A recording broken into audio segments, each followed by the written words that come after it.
Hi everybody and welcome to another episode of Successful Aliyah Stories.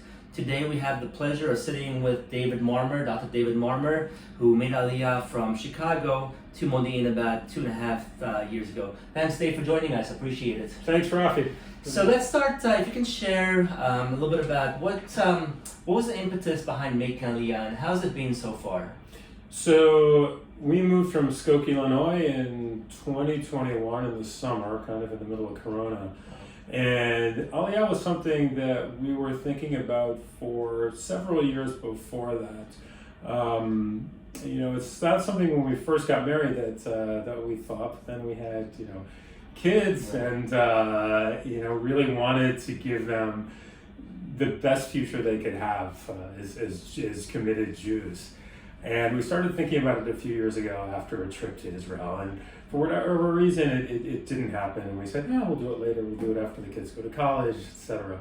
And then Corona happened. And we got to a point where we're really did some reassessing of what we wanted from our lives and realized that, you only live once.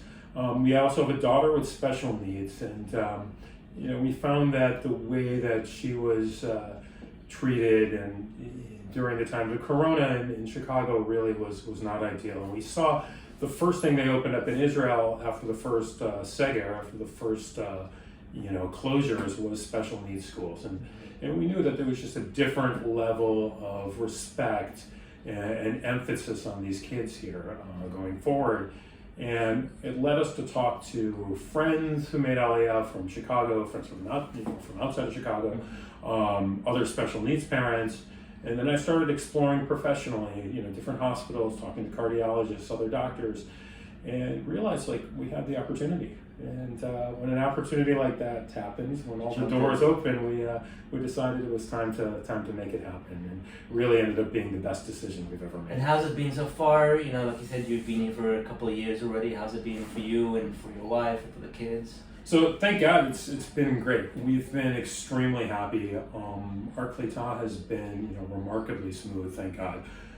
Personally, socially, professionally. I'm very happy, my wife's very happy, my kids are all thriving. Also, our daughter with special needs, our daughter Abby, she's been really just a wonderful, warm, professional environment. Her school's been great. The other services have been great. And we've really been extremely happy. And the hiccups we've had have been minor, much less than anticipated. So really, thank God, it's been great for us. That's wonderful to hear. Now, share with us a little bit about the practice that you opened here about a year ago. Talk about why you decided to go into private practice and a little bit about what you do here. So I'm a cardiologist. I'm a non-invasive and clinical cardiologist, and I focus on a lot of echocardiography and cardiac imaging, stress testing, and cardiology in general. One of the big differences between practicing medicine in the States versus here typically to make things work, you usually need to do more than just one job, especially if you're a hospital-based physician. And I work at a hospital. I work at Sheba Tel Shomer, where I am very involved in both the echo lab and with the valvular heart disease and structural heart disease program there.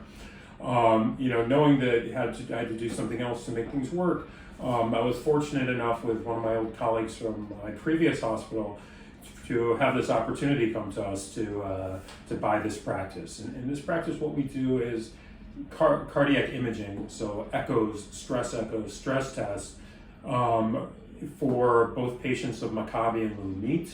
We're located in Modi'in, right next to the mall.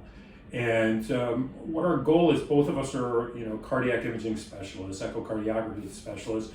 We wanted to have a lab that was hospital quality lab with a personal touch, where we'd spend a little more time with the patients, also service the physicians in the best possible way, giving them prompt, good reporting, and really bring a little of the American touch to this practice to give better service to both the patients as well as the referring physicians at a high level of quality.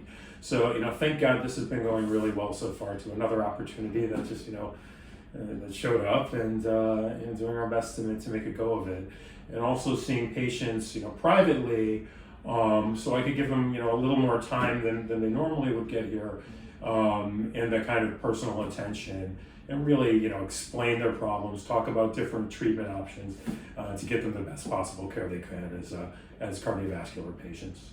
Makes sense. And I know that navigating the healthcare system is tough for Anglos and for Israelis, finding the right doctors, getting the right care. And so it seems like you really are focusing on that level here, not just for English speakers, but for Israelis as well, who are just looking for a doctor that has time to sit down with them and talk to them. So I think it's great that you have this option as well.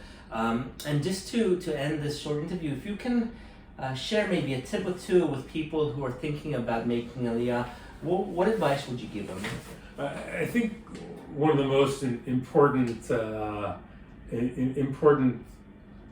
lessons that we got out of this as a family is that you can do it. I don't want to sit and paraphrase Theodore Herzl, if you will it, it's no dream, but if you want to do it, it's something you can do and succeed. It's a lot of it's a matter of preparation, having eyes wide open, having good advice. Rafi and his program, Olim Advisors, a lot of our friends in Buchman have, in fact, other people that, family, having that as a resource, it's huge because, it helps you do the research, and it helps you to get a lot of the things you need. So, understand that if you want to do it, you can do it. Don't be afraid to ask for help. Know from whom to ask for help. Don't be afraid to, hit up friends and family in Israel who are offering you their help. This is the time to take them up on it. But, I think the most important thing is if there's a will, there's a way.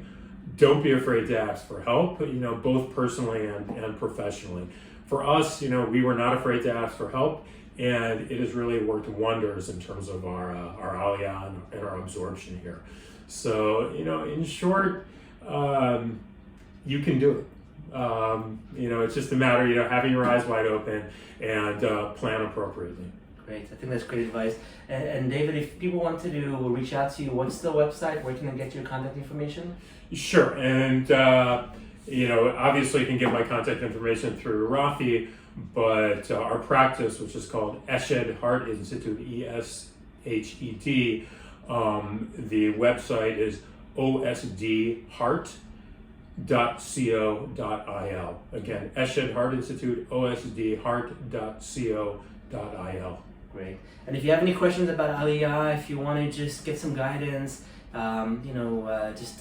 any other thing, any questions that you might have, feel free to reach out to us as well. Our website is olimadvisors.com, www.olimadvisors.com, and we'd be happy to talk to you. So have a good rest of the week, everyone. Be well, and David, thank you again for joining us. We appreciate it. Thanks a lot, Rafi. All right, Keep up the great work. Thank you.